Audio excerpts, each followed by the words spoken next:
బాగుంది. ఏం నచ్చింది మీకు ఆ సినిమాలో? శంభా మహారాజ్ క్యారెక్టర్. అది ఛత్రపతి శివాజీ క్యారెక్టర్ బాగుంది, వాళ్ళ కొడుకు క్యారెక్టర్ బాగుంది. ఛత్రపతి శివాజీ లేదు, ఓన్లీ వాళ్ళ కొడుకునే చూపించారు. అదే అది బాగుంటుందా, ఇది బాగుంటుందా? ఇద్దరిది బాగుంది. ఇద్దరిది బాగుంటుందా? మీకు ఎలా అనిపించిందా? అలా మన చరిత్ర గురించి ఇలా ఇంత ఇదిగా ఉండేది మన చరిత్ర మనకు తెలియదు ఎవరికి కూడా.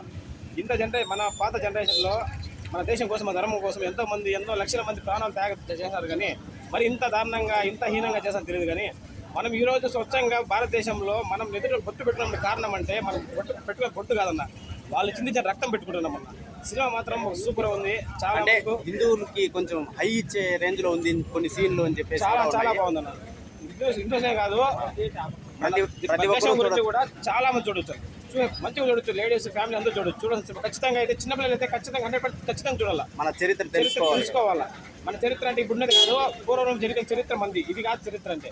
సినిమా చూస్తే అర్థమవుతుంది అన్న, సూపర్ ఉంది. ఇంకోటి వచ్చేసి మన తెలుగులో డబ్బింగ్ కొంచెం బాగాలేదు అది ఇది అని చెప్పేసి కొంతమంది అన్నారు. అంటే హిందీ కంటే తెలుగు బాగాలేదు అనేసి మీకు ఎలా? టీజర్లో మాత్రము హరహర మహాదేవ్ అనే మాత్రం ఒక శ్లోకం మాత్రము కొంచెం స్లో అనిపించింది. మూవీలో చూస్తే మాత్రము ఒక రేంజ్లో ఉందన్న.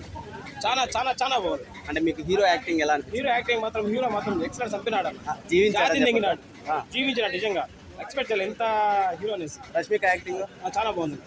పుష్పలో ఏదో అనుకున్నాం కానీ దీనిలో మాత్రం చాలా పద్ధతిగా మాత్రం చాలా మంచిగా వచ్చింది. చాలా బాగుంది.